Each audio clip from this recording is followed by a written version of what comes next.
Hello, everyone, and welcome to Science Policy Around the World. My name is Michael Villafranca, and I am the Senior Specialist for Public Affairs at AGU.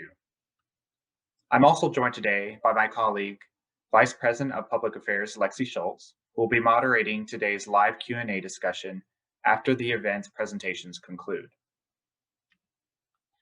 AGU is an international scientific society with members from more than 130 nations.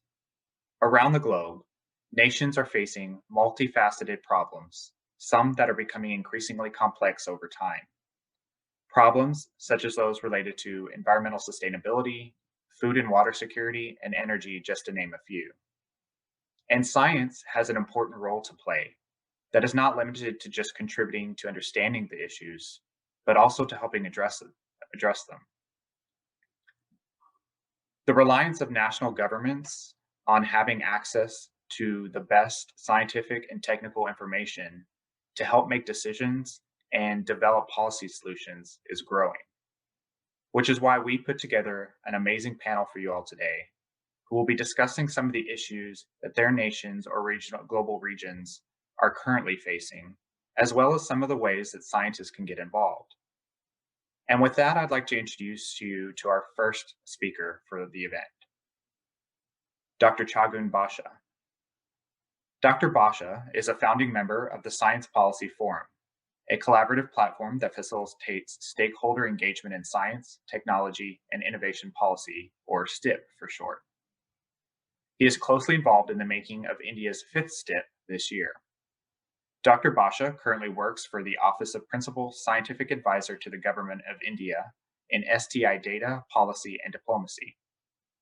He holds a PhD in space electronics from the Institute of Electronics and Digital Technologies at the University of Rennes in France. Dr. Basha, I'll turn it over to you. Great. Thank you. Good greetings, good morning, good afternoon, good evening from wherever you're joining for this session. I'm Chagun Basha. I'm from India. I'm working on science, data, policy, and diplomacy aspects. I'm associated with the Science Policy Forum here, as well as with the Principal Scientific Advisor to the Government of India. One more interesting thing to add here is currently India is developing its fifth National Science Technology Innovation Policy. So I'm closely involved in the making process of this policy for the country. With that experience, I'm going to briefly give an introduction to science policy interface and how one could identify priorities into this area, and as a scientist, how one could engage and contribute. It's going to be quite brief and simple. I'll try to be as jargon-free as possible. First of all, I would like to go through the understanding of science policy interface. If we simply say science policy, let's say without that hyphen in between, it means policies that are for development, regulation, and usage of science, technology, and science and technology-led innovation. But however, the interface of these two worlds, scientific world and the policy world, if we want to understand very clearly, there are three activities that comes out of this interface, or in the sphere of this interface. One is the science of science policy, which is what the scholars in science policy do, which is nothing but doing research on science policy methodologies and trying to understand various ways in which science policy could be done as a research and as well as practiced. So that's one product of this interface. Another one is using science for policy, or to just elaborate a bit, using scientific evidence in policy making, which is nothing but science advice. We might have heard about the term science advice in various contexts. The academies around the world, the science academies, primarily do science advice to governments, multi-governmental organizations, and academic and industry bodies. So that's a second stand. So that's science advice. The third one is science policy, which is policy for the development of science and technology. Also, it's important to note in this interface among these three strands, there is a strong overlap between the science of science policy, the science advice, and science policy itself. I hope that is clear. And literature-wise, there are examples which could give us more details on each of this. And I'm not going to go into the details. We can, of course, take it up during the discussion. Within science policy, what are the priorities maybe today and going? What are the priorities going to be for the times to come? At least in Indian context, we are sure now that we are working on our current national policy and also engaging with our international partners. What we could see is there are spectrum of uh, policy priorities within science and technology. However, there are three broad areas emerge as priorities, both in Indian context as well as in global context. To begin with, open science, which includes openness of the scientific enterprise as such, open access to knowledge and open data, research data policies, and all that put together as open science. And many countries are there trying to develop frameworks, particularly the European Union has a long-standing um, engagement with science, and they are trying to come up with frameworks to implement it in the European research ecosystem. And similarly, the Indian subcontinent is trying to come up with this open science framework to have access of scientific resources, scientific knowledge, and data to the larger community to propel the pace of scientific discovery. And then the second important priority that we see emerging around the world is the international connect. As we know, science diplomacy is talked much about, and now it's getting practiced even more than it was before the term was coined itself. International connect is seen as a mandatory element or an instrument for policy discourse, not just in a regional context, regionally within geographical proximity, but also in the multilateral context in the farther continents. For example, things that happen in American continent has a lot of replications or impact in Asia and vice versa. And that's the reason why international connect, science and technology diplomacy is emerging as one of the priorities of science policy in global as well as Indian context. And the third priority that would like to highlight is emerging technologies.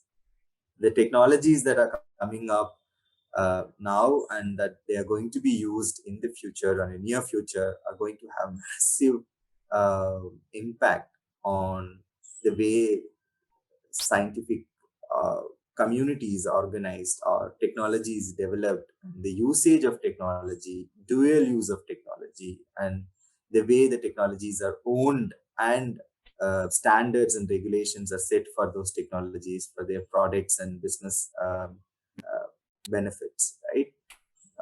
So these are broadly the priorities in science policy for global setup as well as I would say in Indian experience as well.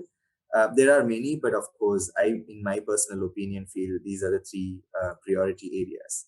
And as a scientist, how a person could be involved in these activities.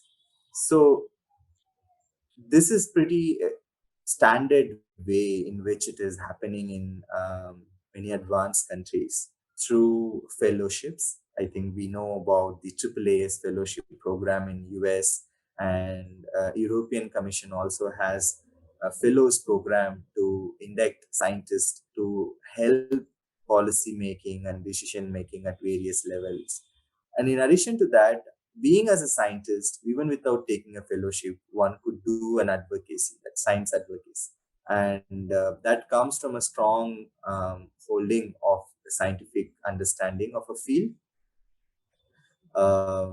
Again, connecting it back to the priority, let's say open data or research data is something that needs to come as a let's say, an instrument of policy.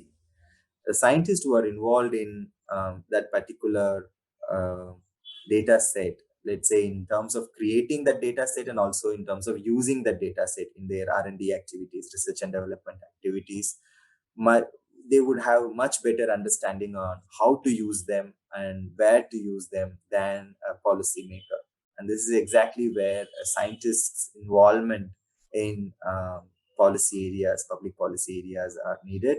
And so science advocacy is an important component if someone wants to get engaged in science policy. um, Finally, I would like to say mainstreaming policy discourse in all the scientific fields, because there was a silo, at least in developing world until recently, about scientists just sit in their bubble, and that's where they feel comfortable to think and do their scientific activities, right? Do it be lab-based research or field research. However, that bubble is bursting up, because the knowledge is needed from both worlds. Like policy knowledge is needed within the scientific world, as well as the scientific knowledge is needed within the policy world. So having policy discourse mainstreamed in the scientific fields is very important, and that is self-driven, and every scientist should actually inculcate the policy thinking within their field of activity, is how any scientist or researcher could be involved in policy exercises. And one more thought that I would like to leave this presentation with is, whenever people think of public policies limited to even science and technology policies, they always think policy means it has to do only with the government, right? And it's not the case all the time. A scientist or a technologist or researcher could very well be working in technology policy or science policy or innovation policy outside of government as well.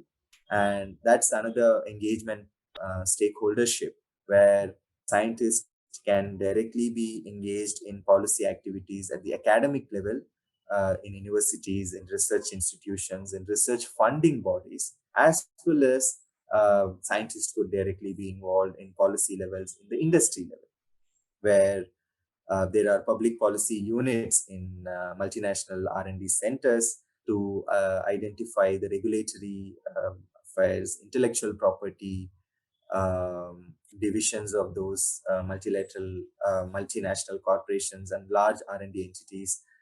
So the point here is, to get engaged in science policy activities, it's not only necessary that you have to take a formal route of fellowship or an advocacy position. Could be done by mainstreaming policy within your scientific field, and by writing policy briefs, by connecting your scientific research and finding to the policy level decisions. And it's not only limited to government decisions as of public policy, but also at the level of academic and industrial engagement. With that, thank you so much for this opportunity. Hope this is useful, and be happy to take up any questions. Thank you. Thank you, Dr. Basha. We look forward to hearing more from you during our live Q&A discussion. Next, we're joined by Dr. Sara Mynott. Dr. Mynott's work spans boundaries between social and ecological science, policy, and society. Her postdoctoral research at the University of Victoria in Canada explores how complex models can be used to support the management of marine activities such as shipping and oil transport. By working closely with a broad set of stakeholders, she helps practitioners prepare for and respond effectively to marine environmental challenges. Before joining the University of Victoria, Dr. Mynott led the science and policy team at Mindfully Wired Communications, exploring how scientific evidence can support marine policy and helping to build consensus around the diverse issues facing the UK fishing and maricultural sectors. Thank you for joining us, Dr. Mynott, and I'll turn it over to you now. Hi, my name is Sara Mynott. I'm a knowledge breaker at the University of Victoria, and my role is to bring together a team of modelers working on social ecological systems with decision makers and practitioners working in British Columbia.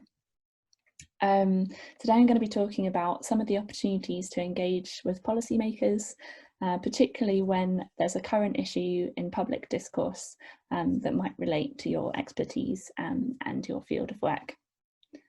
For me, the first time I encountered such a window was during my time at the Welsh Government, where I did a policy fellowship, which was a 3-month secondment during my PhD. At the time, the UK had recently voted to leave the European Union, and it wasn't really known just how many implications there were going to be for communities, industries, and the economy. And it was my role to help fill this evidence gap by finding out the implications of changes to fisheries trade on coastal communities, coastal habitats, and the shellfish species themselves. And so to help gather this information, I sought expert advice by conducting interviews with academics and other specialists, and inviting people to come and give seminars within government to help inform those working on the legislative problems. So this is my first piece of advice to you as someone interested in engaging with policymakers, is to make yourself as discoverable as possible. So that means having clear information about your field of expertise and interest on your personal website, your institutional website, and where possible on expert registers. And so often academic societies will put together a database of people who are interested in being contacted about policy related issues, as an example.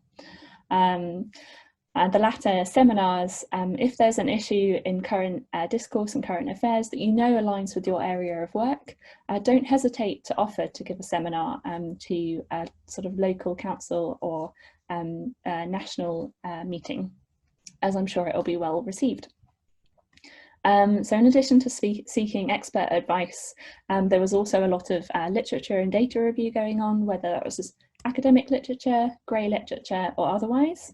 And the reason I've emphasised this other category is having lay summaries and blog posts can make your research incredibly accessible and engaging. It can also be more timely and more current, given the process of academic publication often being quite long. So this policy fellowship was a springboard into a later role I had in my career, which was as the head of a science and policy team within a communications consultancy that specialised on marine and fisheries issues called Mindfully Worked Communications. And there are all manner of windows that we seized as there were changes in legislation, changes to public dialogue around particular issues, and one that's still present today is the impact of the COVID-19 pandemic. So in March this year, as Europe went into lockdown, the fishing market collapsed, meaning that those working in the industry could no longer sell their catch and earn their livelihood.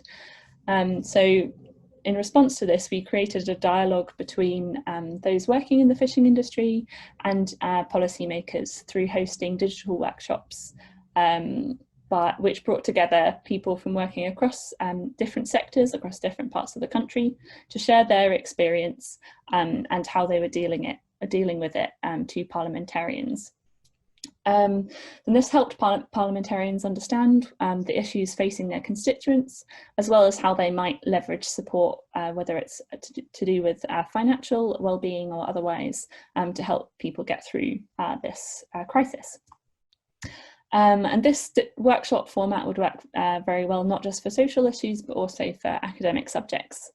We ran this one through the all-party parliamentary group on fisheries, which is a cross-party group of parliamentarians from all different parties that come together because they have a specific interest in fisheries as a topic. And these sorts of groups exist for a huge range of topics, from agriculture through to climate change. And they're an open opportunity to engage with people who have a specific interest in something you might already be working on. So a really great way to target your engagement with policymakers to those who are already interested in that topic.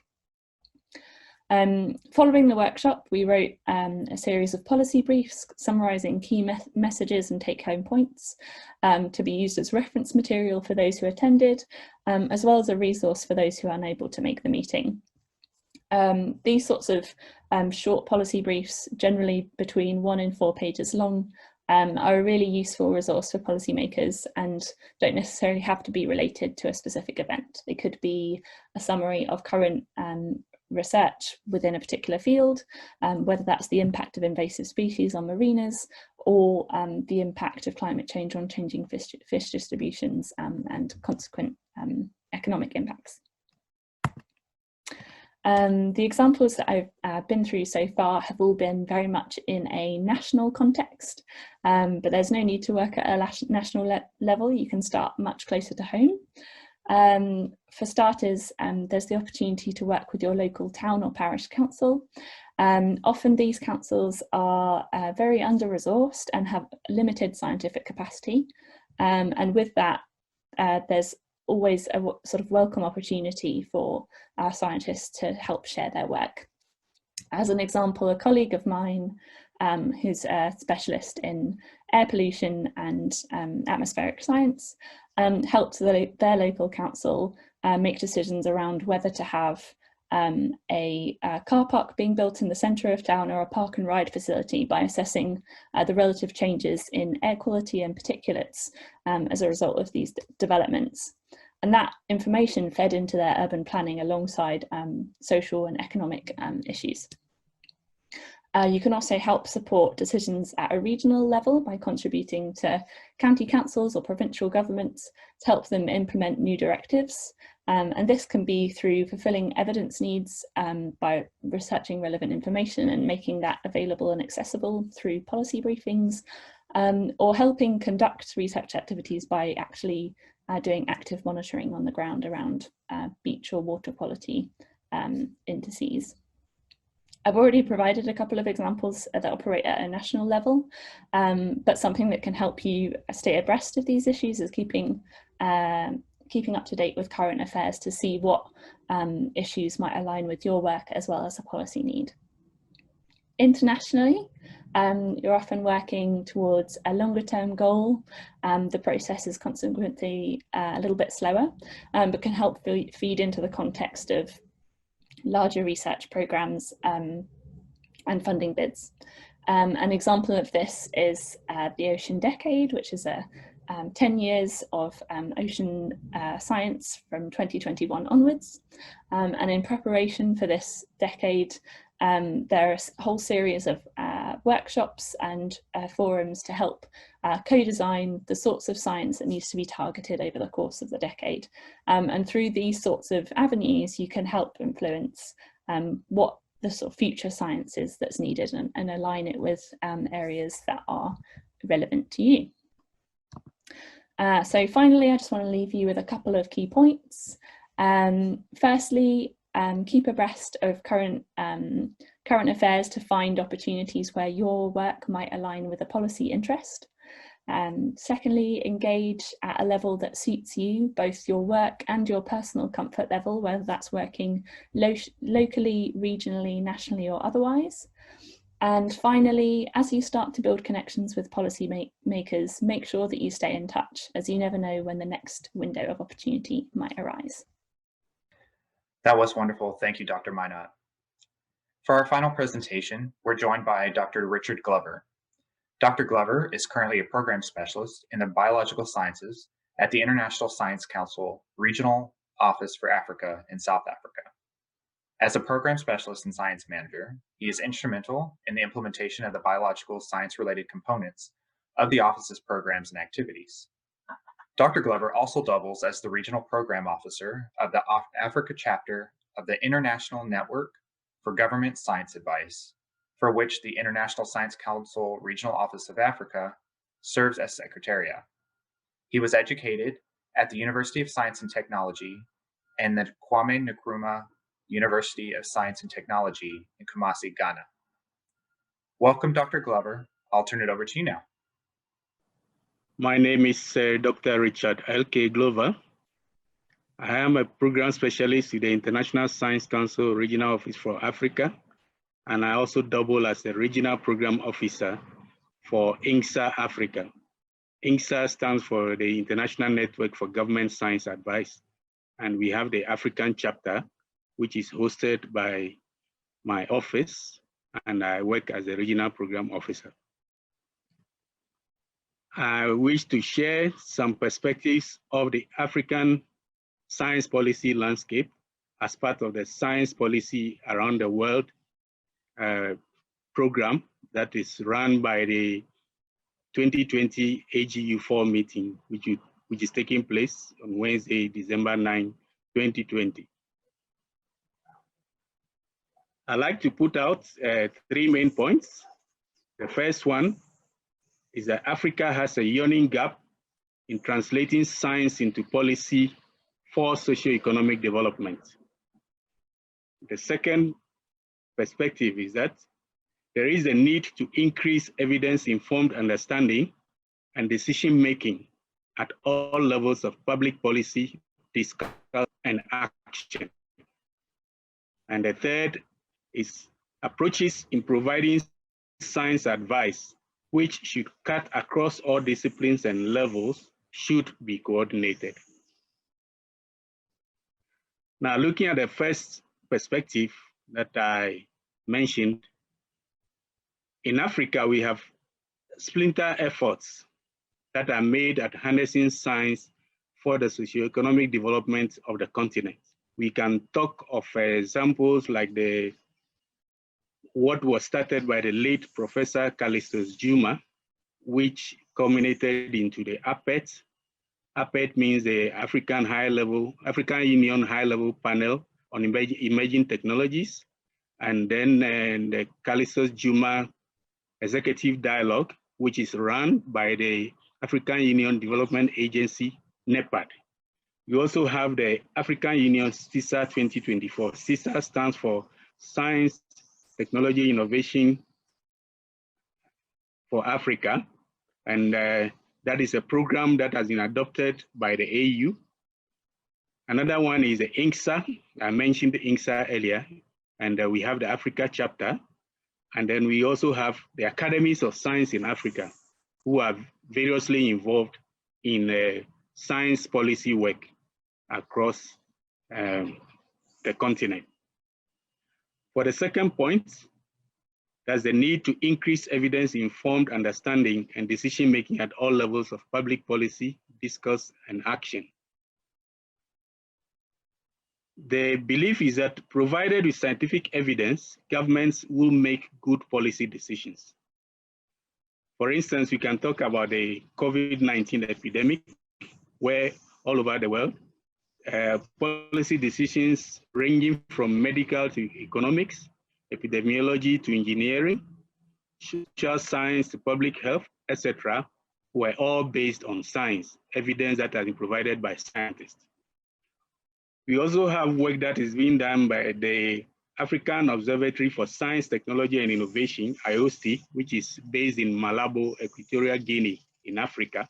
And this agency has been tasked by the AU to translate scientific outputs into policy in collaboration with policymakers. For the third point, that is trying to find out which approaches in providing science advice across all disciplines are available and which should be coordinated. We have the African Platform for Science Advisors, which is geared towards building the capacity of science advisors to ministers on the continent. This is a platform that has been initiated by the African Union Commission and the International Science Council Regional Office for Africa, where I work, in collaboration with other regional science policy actors. There are various academies of science which are also involved in science policy work. And then, of course, we have the INCSA Africa, which is also involved in science policy work. These are measures that are going on in various parts of Africa which need to be coordinated. And it is believed that once these come under one umbrella, it will provide a very strong platform for determining science policy that governments will have to make for the advancement of mankind, for socio-economic development, and for the development of Africa as a whole. Thank you. Well, I really, really appreciated all of your remarks. It's been really interesting from within the U.S. to hear perspectives from around the world on science policy, the importance of engagement, and ways to engage. And I wanted to start by asking you all a series of questions. So I think many people may know that AGU has been more focused on science policy in the US, and we're very much trying to expand that because we have people all over the world, and many of whom are very, very interested in engaging with their governments and with science policy issues. So I wanted to start by asking each of you, how easy is it, how challenging is it for scientists to engage with policymakers, and what advice would you give a scientist who does want to engage? What advice and what resources? And I might start in reverse order. Dr. Glover, Richard, if we could start with you, how easy is it for a scientist to engage in science policy where you are, and what advice would you give them? Well, thank you, Lexi, and thanks for all participants and listeners. I would like to say that in Africa, what we have realized is that it's not very easy for scientists to engage with policymakers. Why? Because there is a mistrust between scientists and policymakers. The West is saying even if a scientist becomes a policymaker, that's somebody who even knows about scientific evidence. Once he becomes a policymaker, he's thinking about when his next ballots will be counted. And so because of that, he is not able to provide information that will guide policy because it will go against his next term in office. But what we have done as part of INSA Africa is that we are trying to engage them to see that whatever you do as a scientist is guided by policy. And therefore, if you don't team up with policymakers to make the best policies, we talk about policy for science and science for policy. Either way, if you are not involved, then you will not succeed as a scientist because there should be inclusivity. You have to go together. And that way, everyone will be a winner. Thank you. Thank you. Sarah, how about you? So that's an excellent question, Lexi, and I think it depends on what level of influence you're seeking. So if you're reaching out to sort of local decision makers that will ultimately influence policy at some level, then it's relatively straightforward and quite accessible. It can be as simple as just calling up your local council, and you might be redirected a few times to the right individual, but it's quite easy to kickstart a conversation.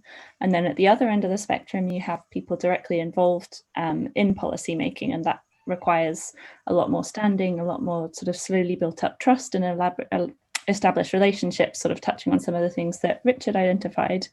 And for that, I'd particularly in the UK recommend going for all party groups where you'll find politicians who are already interested in specific topics, whether that's agriculture, climate change, or something else entirely. Great, thank you. And Chagun, what are your thoughts? Yes, thanks, Lexi. That's a very important question to start with this conversation, right? I mean, nobody would say that it's easy to engage nowhere in the world because it's two different worlds. And that's why the merging of two worlds, it takes a lot of things to break the ice. However, practically speaking, it's changing now, given that the awareness and the interest shown from both the communities, not just from the scientists to engage with policymakers, but also there is a demand from policy circles and policymakers, particularly to look into issues from the scientific perspective. Take science diplomacy, for example, one of the very important component of science policy in recent time getting attraction from both the sides, right? One thing I would like to end by saying, answering this question is, if there are no institutional mechanisms to engage or create an engagement between science and policy world, it's better to start by writing.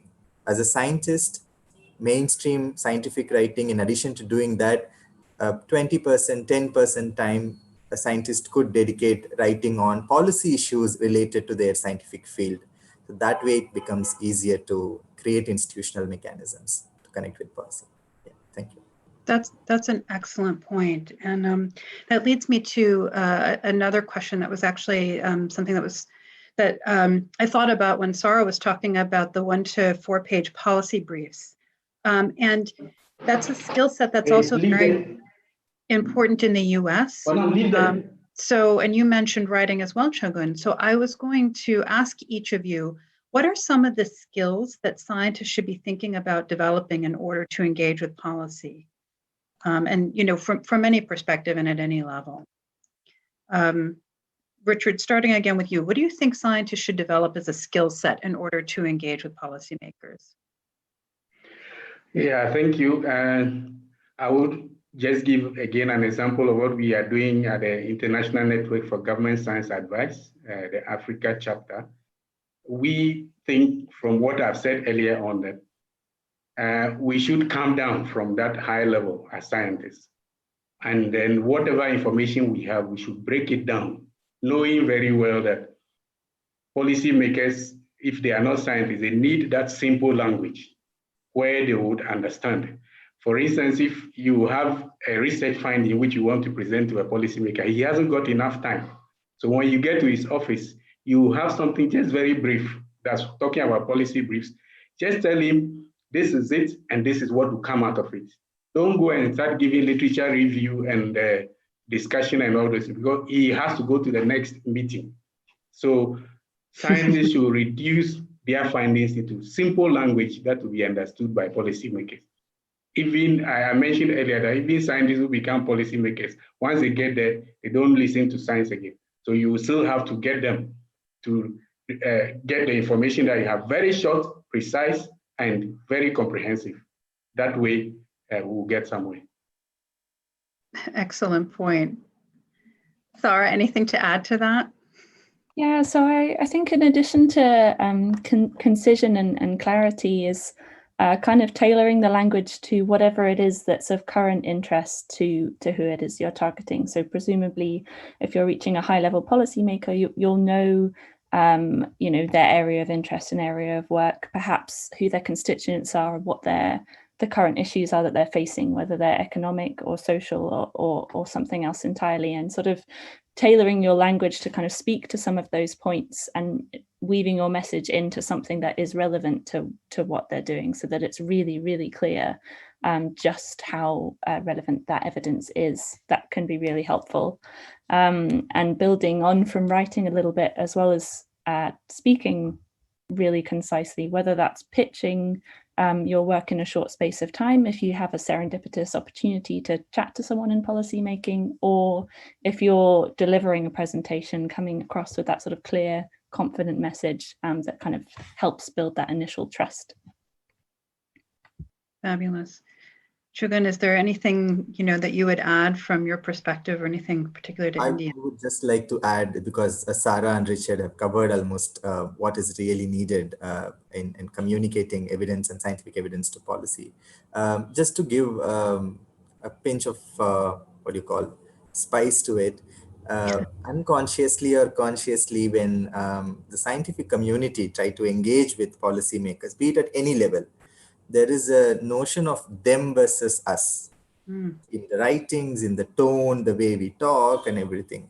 A skill that is needed is to change that kind of a narrative, to bring it more inclusive in a conversation, so that it is not always them versus us. It is, we are going to do it something collectively good. I think that fixes everything, starting from communication, the language, the tone, and then the receptibility of the person who is listening to us and getting this thing done. Yeah, thank you.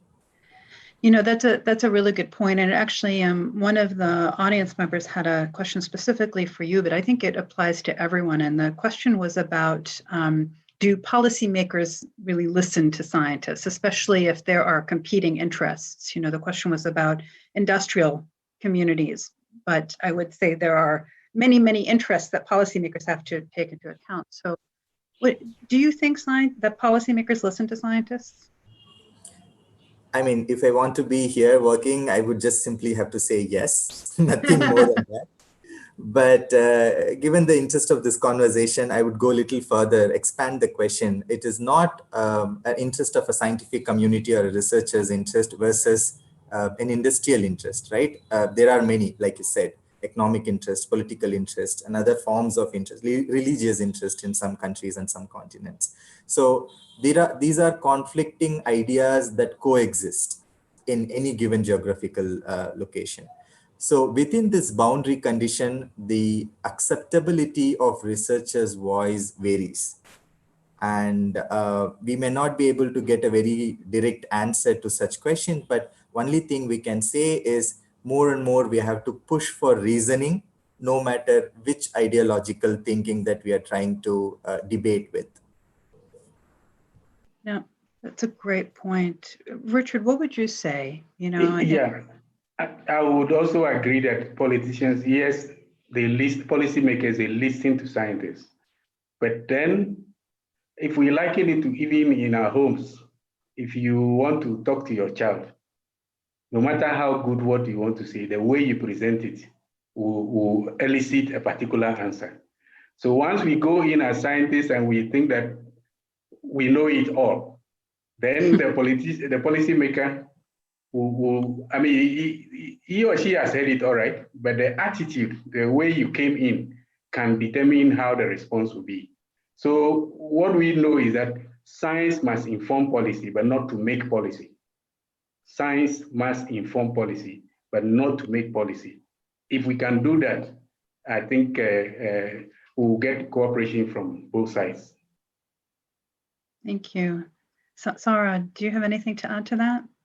I think that's pretty comprehensive. The only addition I might say is that in line with what Richard was saying, is sort of having a dose of empathy when you're talking to policymakers and putting yourself as much as you can in their shoes to understand that science is and the evidence is one of many things that is being considered in making any decision. So if you feel that what you're saying isn't being listened to, it's not necessarily that you've not described it well and explained it clearly and concisely and put across a strong case, but it could be that there are competing interests that, for whatever reason in this instance, shift the balance of priorities. And so just keep that. I'm really remarking on how similar what you all are saying to the advice that we give scientists in the US. It seems to be sort of a universal theme.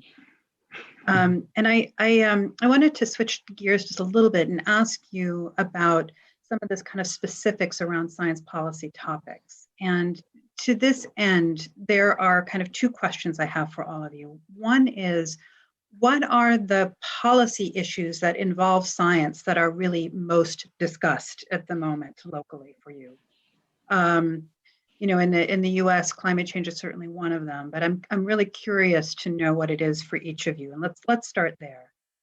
Maybe Chagun, do you want to start? Yes, thanks, Lexi. I think that's a very critical question, I would say, because this is going to be the future of science and technology policy debates. Very soon, we are going to see at the international level as well. What we are seeing in this region or in this part of the world is the usage of research data coming from various scientific fields and research sections, how the research data is used, and the open data policy for research data, be it biological data, be it observational data, or be it personal data related to some experimental subject data, clinical registry data. So these areas were seen very isolated for some time, and policy for science was seen as a funding or open science, or broadly what are the sectors that get priorities and what not lesser priorities, right? But now there is a convergence. So I feel not just in this region, but everywhere around the world, given the emergence of artificial intelligence and other emerging technologies, research data and usage of data in decision making is a critical topic, which is going to gain more prominence in the coming future. Yeah. Yeah. Sara, what about you? So I'm going to deal with this in two parts. So much of my talk focused on my experience in the UK and in Europe, but I'm also working in Canada. So in the UK, I would say that sort of any issue around sort of outcomes-based monitoring and for agricultural practice, for fisheries, food security, these sorts of things, sort of what are the implications of various practices on the environment and how can they be balanced and addressed. That's quite a current topic. And in Canada, and bear in mind both of these come with a bit of a marine lens, is marine protected areas development, designation and management, and particularly with international goals for setting up marine protected areas, an understanding of what the best way is to establish, monitor and then evaluate those is also pretty high on the priority list. Great. And Richard, from either your own nation, sort of Pan-Africa, is there a topic, a science policy issue that has really been kind of at the top of the agenda? Yeah, I would say policy around emergencies, crisis. I mean, we all saw it in the COVID pandemic. It is really disastrous in many countries in Africa, where a lot of factors came into play, and there had to be very many knee-jerk measures that had to be taken. And this was when scientists and policymakers had to work together. And even so, where scientists provided the evidence, the policymakers had to consider the political aspect as well as the economic aspect to be able to churn out what the intervention measures, because at the end of the day, the long effects is what reigns. I'm talking typically about where, for instance, when you are talking about increases in infections in a country, those doing the research will come out and say, we are having 4,000 cases in a day, but then this is parried by the government and they say, no, we have only 2,000. Mm-hmm. I cite an example of Ghana, for instance, where we had elections 2 days ago. We were getting near to the election period, and therefore figures that were churned out had to be those that were parried so that people can go out to register, because there was a need for people to go and register, and then there was a need for people to go on campaign trails. So if you give out the cry that the situation is so bad, then you don't get people coming out to vote for you. So all those things played down the issue of the pandemic, and it was something that many countries were not prepared for. Yeah, I so resonate with that. In the US, we are still struggling with that particular issue. And I do want to ask all of you, so for us, the pandemic has obviously posed major challenges from a policy perspective, and for scientists individually, they're struggling. At the same time, it has raised awareness amongst many people about the importance of science for policy and what it really means in a daily life. And I think it's encouraged many scientists in the US to engage with their policymakers. And I'm curious what you're experiencing from a science policy perspective, whether scientists are speaking out or what's changed. Chagun, what do you think? Yes, Lexi, I think that's a very, very, very important point to mention.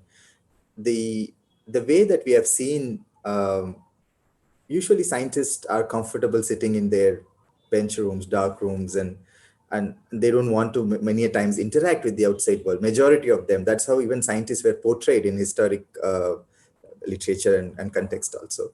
But this pandemic, we have seen people coming out of their comfort zone, asking questions, engaging at the higher level, beyond their subject and territory and institution, and asking questions which needs answers not only from policymakers, but within their scientific community also, which also breaks the silos that exist among various disciplines and institutions, and like say cross-cultural setup wherever they are positioned with.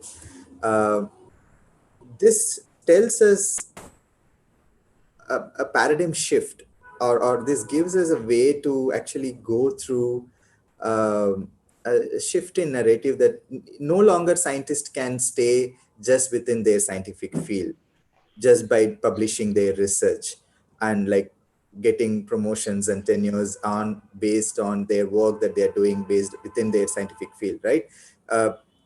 I think this has created, like you said, not just the challenge, but an opportunity also, where the larger scientific community to engage in reasoning at the policy level and actually proposing solutions. I will give one example from the Indian experience. Scientists actually started debating on the numbers that are put out by the government sources on the daily count, weekly count, and the trends, which waves are going, first wave or second wave, and all of that during the crisis, right? But then after some time, they started questioning those numbers. So scientists came together and they created a platform, say that, okay, this is a true source of information from the scientific community. So if you have doubt, just cross-check with that. So those kind of scientific movements also started taking space. So I think that's a welcome move, and that's a good change as well. Yeah. Sarah, from either the perspective of Canada or the UK, as you said, has anything changed? So I would say that in pre-pandemic times, the way that you would sort of engage with policymakers, if you were to do it really effectively and really start to build a strong relationship, would be to go where they are, to offer to go for coffee, to go to the capital, the center, the hub, wherever it is that is relevant for your nation. And with the vast shift to online meetings and fora and activities, it's really kind of opened up access to policymakers much more, and from whatever scientific community you may be from or where you may be based. It's sort of, a short click and a few emails away before you can have a conversation with a policymaker, as opposed to, I don't know, a several-hour trip to somewhere and this sort of thing. So it's sort of opened up the opportunities to have conversations and to take part in broader discussions in quite a major way. And I think in terms of opportunities for weaving science into policy, there are a number of issues around green recovery and sort of socioeconomic impacts and community responses to the pandemic that also tie into geoscientific issues, which have arisen as a result of the current circumstances.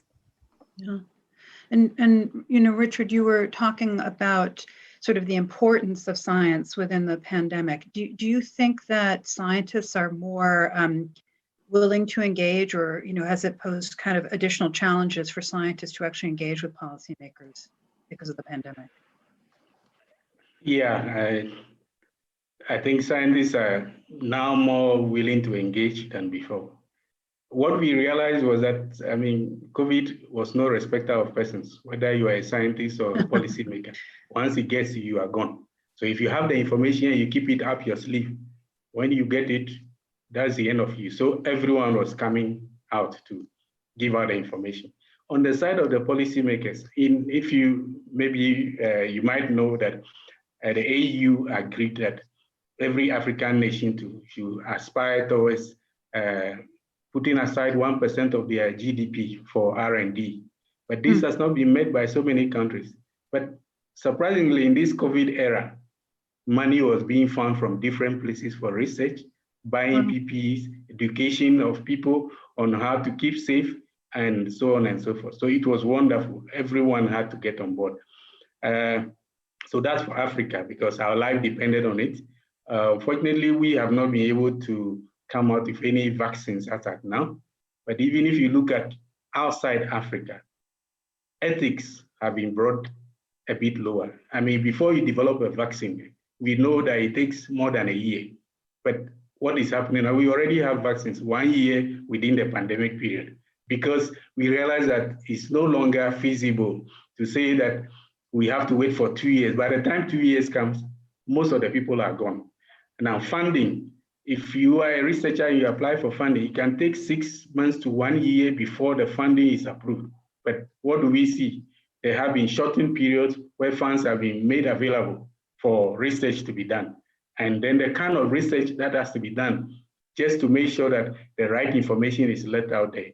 All these things have been brought down a little just to fight the situation. So it means that if we come out of our hard wars and try to make things work rather than saying that, no, this should be the status quo. We'll be able to achieve things instead of saying, this is what it is and that's what it must be. That may not work for us. Yeah. Yeah. I mean, I'm with all of the challenges, I'm encouraged to see that there are some kind of positive behaviors, whether it's kind of investments or people engaging. One questioner asked specifically about the kind of socioeconomic issues that have arisen, and they note that it's also important to engage and seek help from developing, planning, and various aid agencies. And I wanted to ask whether any of you have any experience in scientists sort of working through some of the other agencies that might be important for some of the bigger policy, socioeconomic policies, sort of the kind of interim step, if you will. Does anyone have any experience with scientists doing that and how that's worked? I do have an example, not by myself, if I may continue answering that, Lexi. Yeah. I've seen it in this subcontinent and also in the neighborhood, where the developmental agencies or the planning agencies, many a times when a challenge comes, they immediately constitute committees, and that's I think very common everywhere around the world.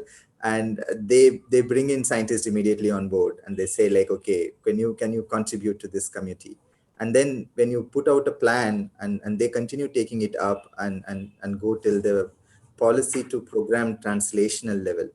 And I have seen that happening, and particularly during COVID, the number of innovations that came up in India, at least, has rocketed. Like small innovations, but very, very important innovations, they just increased because scientists were working not only in their scientific laboratories, but they were really working with the funding agencies, developmental agencies, and socioeconomic, let's say, non-governmental organizations as well, to immediately address to this big challenge that we have. Yeah, that's great. Yeah, okay. I just want to add, I'm in South Africa here, and I realized that during the period, the government realized that a lot of people will be out of jobs, and so many industries were suffering. I remember in the early days of the lockdown, they had to shut down the alcohol manufacturing companies, the cigarette manufacturing companies. But then the government had to come in and put in measures that would mitigate the loss that these companies were going to have. I mean, so various tranches of funds were provided with the help of development agencies to cushion the effect of the pandemic on some of these companies and individuals as well who might run out of job. We also know of the food packages that were given to people because many people could not go out to work, and therefore they didn't have salary. So they had to provide all these things for them. And for me, that was an aspect of engagement between governments and non-governmental organizations. Look at the socioeconomic development of the people during the period. Yeah, I'm looking at the time. I think we only have time for maybe one more question, but there was a thought about how in the US there's sort of partisanship around science. What that means is one party seems to be more accepting of science than the other. And I think that there's some debate about that, but is it like that? Is it factional? Or do you think it's, more universally accepted or non-accepted of science where you are? Well, so I was working with the International Council for Science. Now I'm working with the International Science Council. What it means is that the social sciences and the natural sciences have come together. So we think that the two have to be together. Every aspect of natural science involves some social science, and social science also depends on natural science. So the two must work together to attain the ultimate. Does anybody have any other last words on that? Only that I agree. The move towards interdisciplinary working and working across disciplines is it helps bridge that gap that you might otherwise have in the policy context. Great. Well, I think we might need to leave it there. I just wanted to say again, I am so impressed by all of the work that you are doing, especially in the light of all these challenges. And it's nice to hear that there are some positive developments as well. And also so impressed by how universal some of the themes of science policy are, whether it's the issues we're facing or the ways that the opportunities and challenges scientists face in engaging. And I really hope to stay in touch with all of you as we go forward. So thank you so much for your part in this panel. Thank you. It's been a pleasure. Thank you, Lexi. Thanks, everyone. Take care.